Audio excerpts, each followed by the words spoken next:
ईर्ष्या, जलन, द्वेष, ये हमारे सबसे बड़े शत्रु हैं। क्यों? क्योंकि हमारे सबसे बड़े शत्रु वो होते हैं जो हमें सबसे अधिक हानि पहुंचाएं, और हमारी सबसे बड़ी हानि होती है समय की हानि।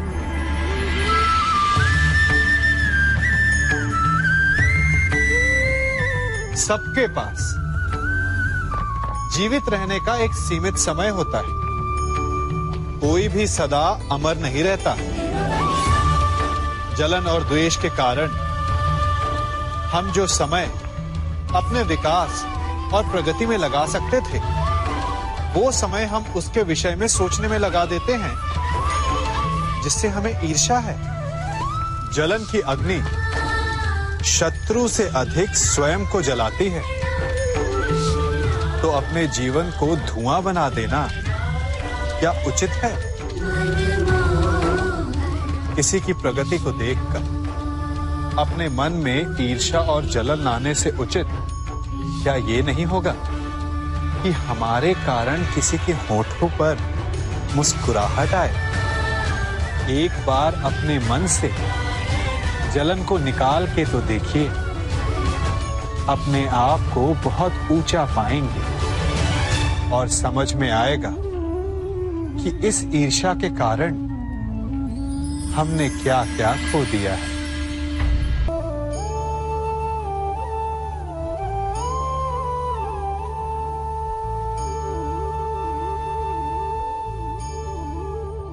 विश्वास, ये केवल शब्द नहीं, ये वो नींव है जिस पर मनुष्य का जीवन टिका हुआ है। किंतु आज या तो हम किसी पर अविश्वास करते हैं या फिर किसी पर अंधविश्वास।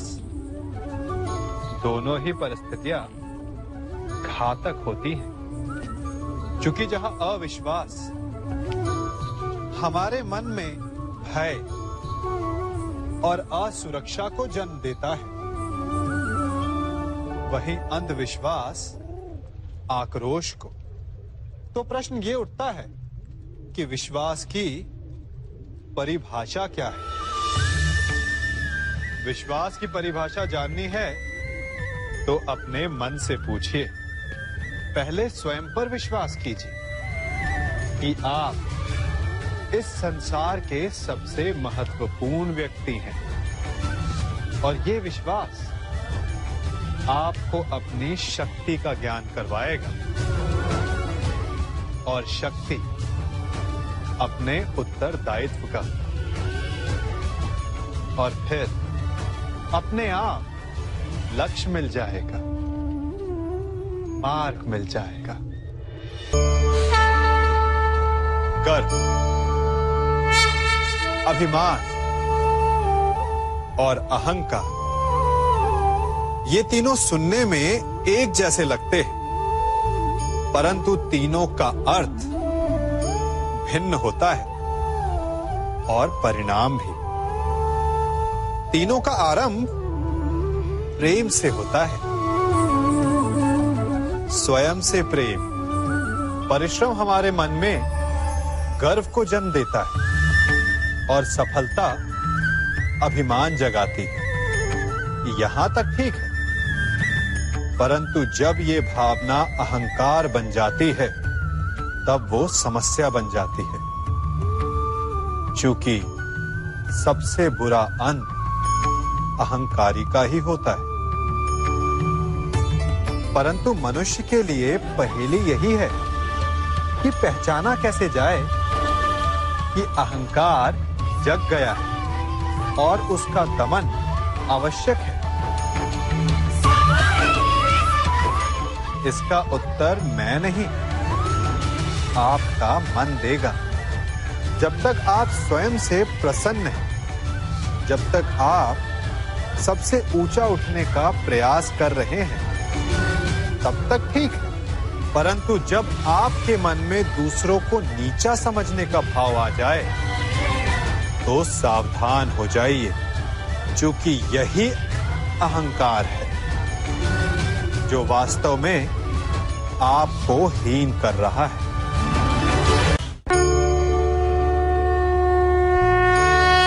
मनुष्य का मन स्वभाव से ही चंचल होता है।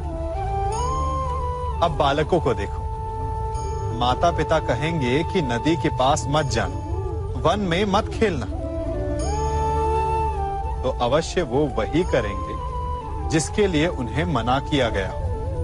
बंधन को तोड़ने का जो रोमांच है वो मनुष्य के मन को सदा ललचाता है, परंतु बंधन और मर्यादा में बड़ा अंतर है। कभी कभी बंधन तोड़ना उचित होता है, परंतु मर्यादा तोड़ना नहीं,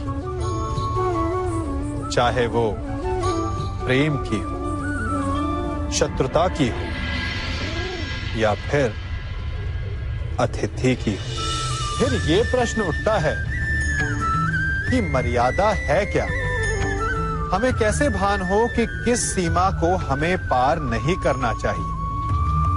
जैसा व्यवहार आप किसी दूसरे से अपने लिए चाहते हैं, वास्तविकता में वही आपकी भी मर्यादा है। जो सीमा आप किसी दूसरे को पार नहीं करने देना चाहते, वही सीमा आपकी भी है।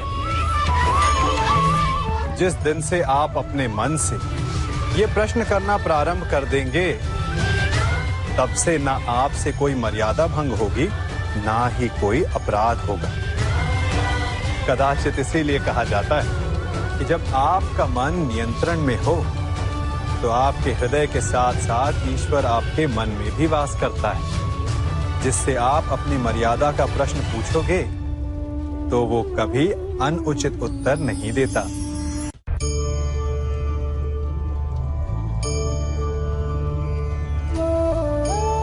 मनुष्य एक जीव होते हुए भी शेष जीवों से भिन्न है। क्यों?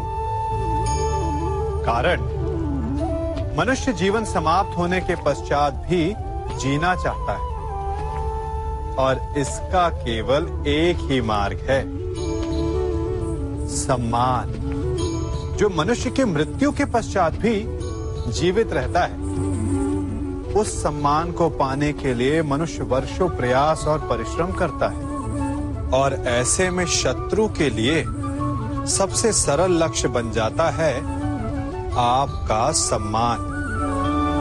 हम अपने शत्रु का अपमान करके उसके वर्षों से कमाए सम्मान को छिन्न भिन्न कर देना चाहते हैं, परंतु कर्म करने से पूर्व परिणाम पर एक बार विचार अवश्य कर लीजिएगा। वर्षों से संचित शत्रु के मान को भंग करके आपको संतोष अवश्य मिल सकता है, परंतु वो शत्रु अपने जीवन के शेष हर पल को उस अपमान के प्रति उत्तर में लगा देता है। इसीलिए सावधान रहिए। किसी का अपमान करना स्वयं आपके लिए भी हानिकारक सिद्ध हो सकता है।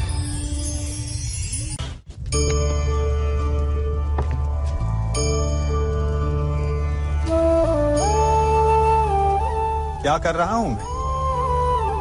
इस अग्नि को शांत करने का प्रयत्न कर रहा हूं मैं, परंतु एक अग्नि दूसरी अग्नि को कभी शांत नहीं कर सकती। वो उसे और अधिक प्रज्वलित ही करती है।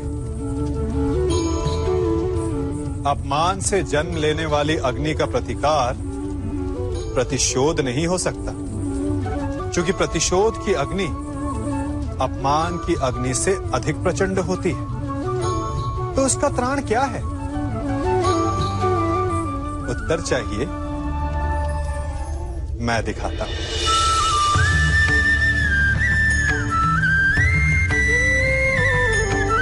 ये लकड़ी है शांति की, ठंडी, गीली।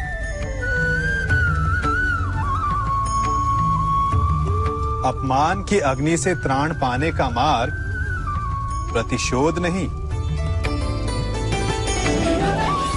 शांति है, स्वयं का विकास। अपने आप को इतना बड़ा बना लो कि आपका शत्रु आपका अपमान करने का प्रयास ही ना कर पाए। अन्यथा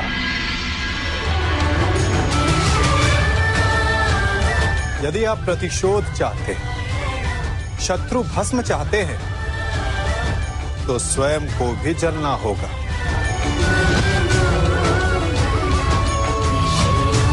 क्योंकि प्रतिशोध की अग्नि स्वयं को भी जलाती है, और ऐसा आप कदापि नहीं चाहेंगे, है ना?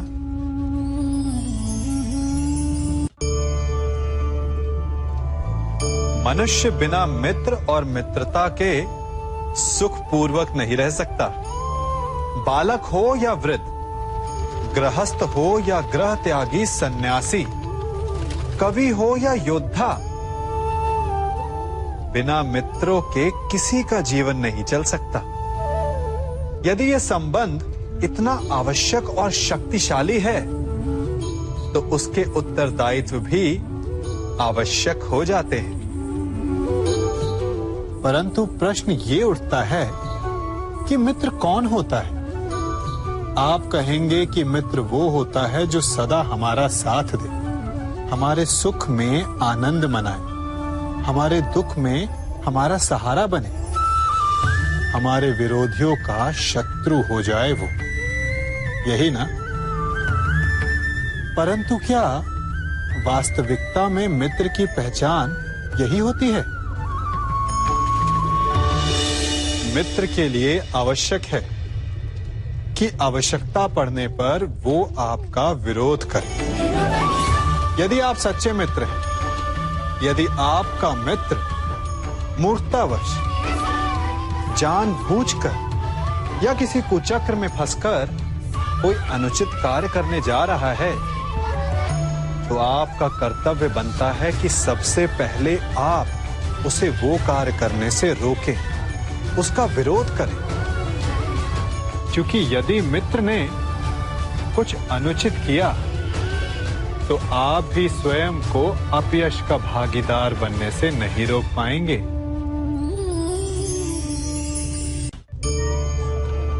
कभी किसी के यहां अतिथि बनकर गए हो? क्या अपेक्षाएं होती हैं आपकी? कि आपका स्वागत हो, सम्मान हो, यही ना? अवश्य कि आपका सत्कार करने वाला मन से ऐसा कर रहा है, या उसके मन में कोई खोट है? कहीं वो धूर्त तो नहीं? क्योंकि धूर्त का सत्कार भी विनाशकारी ही होता है। फिर से एक प्रश्न उठता है कि धूर्त को पहचाने कैसे? कभी सर्प को देखा है? उसके निकट जाओ तो फुफकारता है, दूर रहने की चेतावनी देता है। और यदि वही सर्प आपके निकट आकर नृत्य करने लगे तो विचित्र नहीं लगेगा आपको? लगेगा ना? उसी प्रकार किसी के स्वभाव में यही विचित्रता आना धूर्तता का लक्षण है। धूर्तता से आपको ठगने वालों का भी सबसे बड़ा लक्षण यही होता है कि वो आपसे अपने स्वभाव के विपरीत व्यवहार करते हैं। जो आपसे अधिक मीठी बातें करे और अत्यधिक विनय दिखाए, तो उससे सावधान हो जाइए। क्योंकि मित्र दिखावा नहीं करते, और अत्यधिक प्रेम का दिखावा करने वाले मित्र नहीं होते।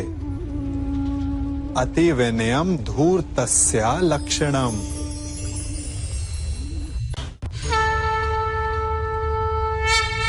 जन्म से लेकर जीवन पूर्ण होने तक हम आगे बढ़ने का स्वप्न देखते हैं, नए नए लक्ष्य पाने का प्रयास करते हैं, परंतु जीवन में सदैव आगे बढ़ना भी ठीक नहीं होता।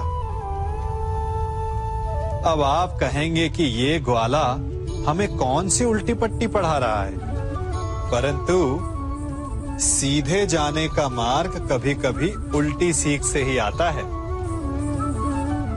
कभी कभी आगे बढ़ने से अधिक आवश्यक हो जाता है रुक जाना, स्वयं पर विराम लगाना। अच्छा स्वास्थ्य पाने के लिए भोजन करने से अधिक महत्वपूर्ण होता है कि आप कब भोजन करना रोक देते हैं। अच्छा संबंध बने उसके लिए आवश्यक होता है कि आप कब अधिक हस्तक्षेप करना रोक देते हैं। और नाश से बचने के लिए आवश्यक है कि कब आप अपने पग को रोक लेते हैं। तो आगे बढ़ने के विज्ञान में कब रुकना है, ये ज्ञान बहुत ही आवश्यक है, क्योंकि कभी कभी विनाश की गर्द हमसे केवल एक पग आगे होती है और उससे हमें बचा सकते हैं हमारे रुके हुए पग। चाह मनुष्य के जन्म लेते ही उसके मन में जन्म ले लेती है। चाह जीवित रहने की, फिर प्रेम की, फिर आनंद की, फिर सफलता की। परंतु सबकी चाह पूर्ण नहीं होती। हर एक के पास अपनी चाह ना पूरी कर पाने के सैकड़ों कारण होते हैं। अपना लक्ष्य ना पूर्ण कर पाने के सहस्त्र बहाने होते हैं और हम ये जान ही नहीं पाते कि कब हमारी असफलता के कारण हमारे ना प्रयास करने के बहाने बन गए। हम जो चाहते हैं उसे ना पा सकने का कारण ये कभी नहीं होता कि अवरोध बड़ा था। कारण ये होता है कि हमारा प्रयास छोटा था। कभी कुएं से पानी निकाला है तो अवश्य देखा होगा कि कोमल रेशों से बनी हुई रस्सी भी कठोर पाषाण पर अपने निशान छोड़ जाती है और हर बढ़ता निशान उस पाषाण को और दुर्बल बना देता है। उसी प्रकार हमारा हर प्रयास हमें हमारे लक्ष्य के और पास ला सकता है। तो असफलता का कारण बाधा नहीं, प्रयासों की कमी। प्रयास कीजिए, फिर देखिए आप जो लक्ष्य चाहेंगे वो मिल जाएगा। मनुष्य का मन बहुत ही चंचल होता है, इसीलिए कभी कभी कुछ नया कार्य प्रारंभ करने से पूर्व हमारा मन संशय से घिर जाता है और ऐसे समय में हम प्रयास करने से पीछे हट जाते हैं। और इन सब का कारण है स्वयं पर अविश्वास, दृढ़ निश्चय की कमी। हम जिन्हें ऊंची दृष्टि से देखते हैं, जिन्हें अपना आदर्श मानते हैं, उनके जीवन में गहराई से देखिएगा, केवल एक ही अंतर पाएंगे, निश्चय का अंतर। ये निश्चय ही है जो हमारी प्रतिभा को धार देता है, हमारे प्रयासों को शक्ति देता है। ये निश्चय का अंतर ही तो है कि एक मनुष्य सागर की गहराई में जाकर मोती ले आता है और दूसरा हार मानकर किनारे पर बैठ जाता है। तो हार तब नहीं होती जब आपका प्रतिद्वंदी आपसे जीत जाए। हार तब होती है जब आप ना लड़ने का निश्चय कर लेते हैं। इसीलिए यदि मार्ग बंद हो जाए तो उसे खोलने का प्रयास करो, और यदि मार्ग ना खुला तो भी अपने प्रयासों से नया मार्ग बना लोगे। हमारे जीवन का मूल आधार है करुणा। करुणा क्या है? करुणा दया नहीं, करुणा वो भाव है जिससे हम दूसरे की समस्या को समझते हैं।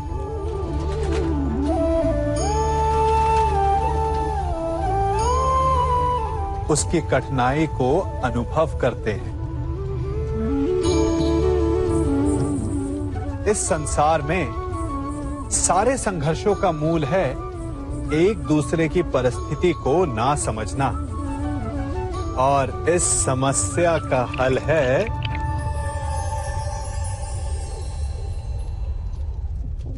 करुणा। करुणा किसी पशु पक्षी के प्रति हो या किसी मनुष्य के प्रति, ये आपके जीवन में कलेश और संघर्ष जैसी भावनाओं को दूर रखती है। और जिस दिन आप दूसरे को करुणा के दृष्टिकोण से देखेंगे, आपको उसकी समस्या समझ आएगी और उसे आपकी, और उस दिन हर संघर्ष का अंत हो जाएगा। परिवर्तन सृष्टि का नियम है, परंतु किसी न किसी कारणवश हम स्थिर हो जाते हैं, परिवर्तन का विरोध करने लगते हैं, और इसलिए हमारे विचार तालाब के ठहरे हुए जल की भांति हो जाते हैं, मैले हो जाते हैं। यदि इस जल की भांति निर्मल रहना है, स्वच्छ रहना है, तो बहना सीखिए, समय के साथ चलना सीखिए, परिवर्तन का स्वागत करना सीखिए।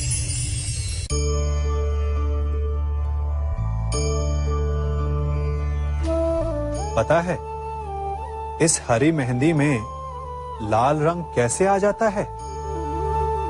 कष्ट सहकर। लाल चटकता रंग चाहिए तो इन मेहंदी के पत्तों को पीसना पड़ता है, बार बार प्रहार करने होते हैं, उसके पश्चात इसे पानी में मिश्रित करना होता है, तब जाकर ये ललनाओं का श्रृंगार बनती है। स्वर्ण के साथ भी यही है, जितना तपता है उतना शुद्ध होता है। और नग तो आप सभी को भाते हैं ना। हीरा भी पहले कोयला होता है, धरा के भीतर का ताप सहकर, उसका दबाव सहकर इसके भीतर ये चमक आती है। आप समझ रहे हैं ना मैं क्या कह रहा हूं? जितना आप कठिनाइयों से जूझेंगे, आपका व्यक्तित्व उतना ही निखरेगा। कठिनाइयों की भट्टी में जितना तपेंगे, आपका चरित्र उतना ही निखरेगा। तो अगली बार जब आपके समक्ष कोई समस्या आए तो घबराइए मत, उससे लड़ जाइए, क्योंकि हर समस्या हमें कुछ नया सिखा कर जाती है।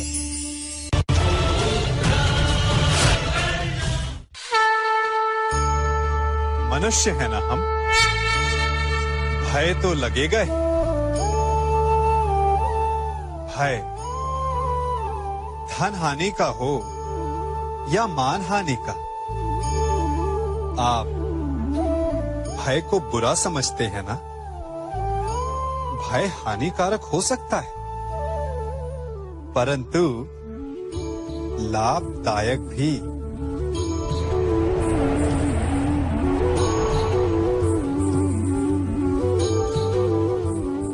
सोचिए, किसी अनुचित कार्य के परिणाम का भय क्या आपको वो कार्य करने से रोक नहीं लेता?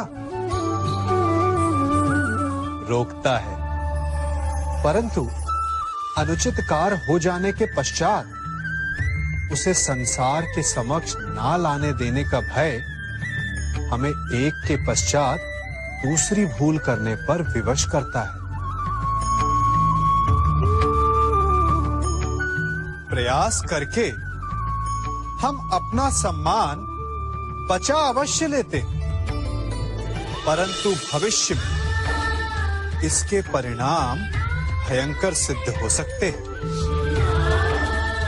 इसीलिए कोई भी कार्य करने से पूर्व उसके परिणाम को जानना जितना आवश्यक होता है, उतना ही आवश्यक होता है कोई भूल हो जाने के पश्चात उसे तुरंत स्वीकार कर लेना।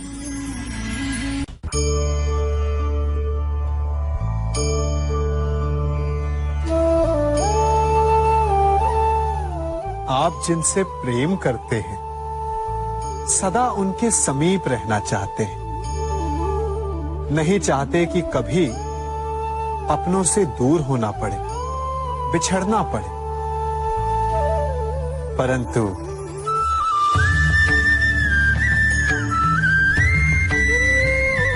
एक समय के पश्चात अपनों से दूर हो जाना उन्नति के लिए आवश्यक है। आप माता पिता हैं ना?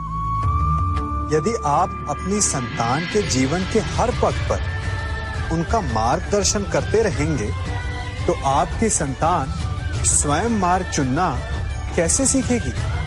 मार्ग के कांटों से स्वयं को बचाना कैसे सीखेगी? इसीलिए एक समय के पश्चात अपनों से बनाई गई दूरी सदा लाभदायक रहती है।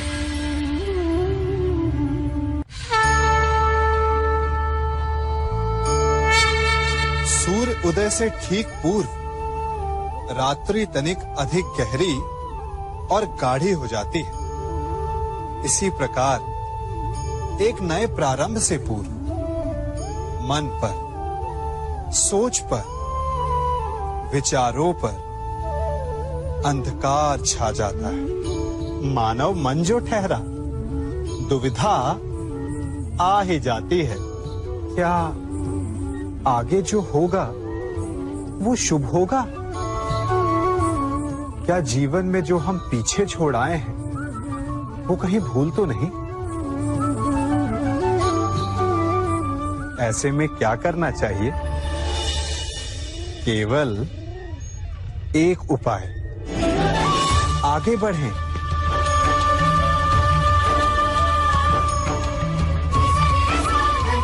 क्योंकि आगे बढ़ने के लिए हमें अपने पांव से उस धरा को ढकेलना पड़ता है जिस पर हम खड़े हैं। जहां मार्ग ना हो वहां लक्ष्य नहीं भूलना चाहिए। बस एक नया मार्ग बनाने का परिश्रम करना चाहिए। चूंकि नया मार्ग बना तो लक्ष्य मिलेगा ही, और यदि लक्ष्य नव निर्माण का हुआ तो मार्ग भी बनेगा।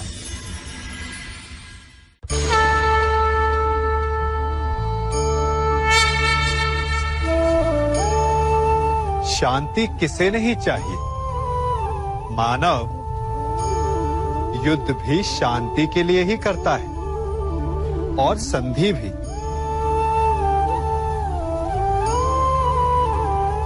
आप में से कुछ कहेंगे कि आगे बढ़ने के लिए सदा संघर्ष ठीक नहीं होता, संधि का मार्ग ठीक है। क्योंकि शक्तिशाली को परास्त करने के लिए हमारी भी शक्ति का क्षय होता है।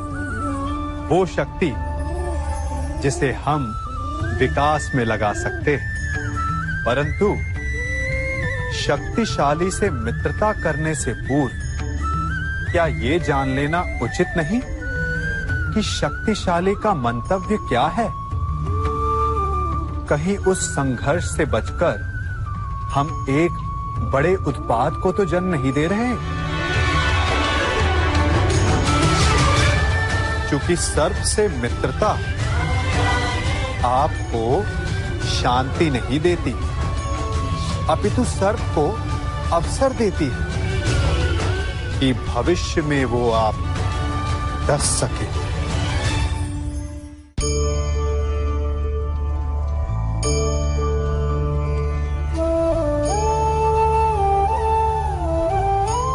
गणित भी कैसा महान विषय है ना। ऋण और ऋण मिल जाए तो धन बन जाते हैं।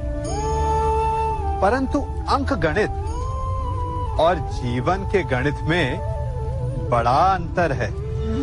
बुरे से बुरा मिल जाए तो कभी अच्छा सिद्ध नहीं हो सकता। यदि दो बुरे संधि कर तो वो अधिक भयंकर सिद्ध होते हैं।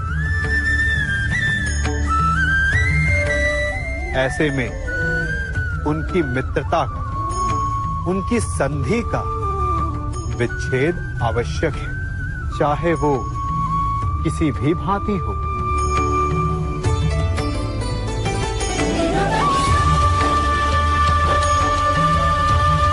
यदि खूंटा धरती में फंस जाए तो सदा खूंटे पर प्रहार नहीं करते, कभी कभी धरती को भी खोदना पड़ता है। इसीलिए श्रेष्ठ यही है कि संधि करने से पूर्व विचार कर लिया जाए। यदि परिणाम भयंकर दिखे तो उससे उसका विच्छेद कर दिया जाए।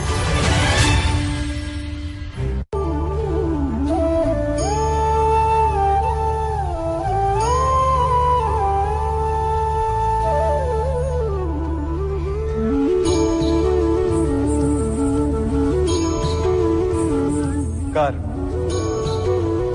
हमारे जीवन का एक अभिन्न भाग है। कर्म सभी करते हैं, परंतु क्या कर्म करने से पूर्व एक बार विचार करते हैं? क्या सोचते हैं कि प्रत्येक क्रिया की प्रतिक्रिया अवश्य होगी और वो किसी और कर्म, किसी और फल को जन्म देगी?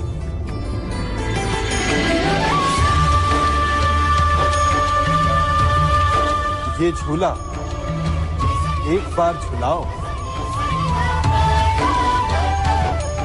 तो लौटकर अवश्य आएगा। उसी प्रकार हमारे कर्म और उसके फल लौटकर आते हैं।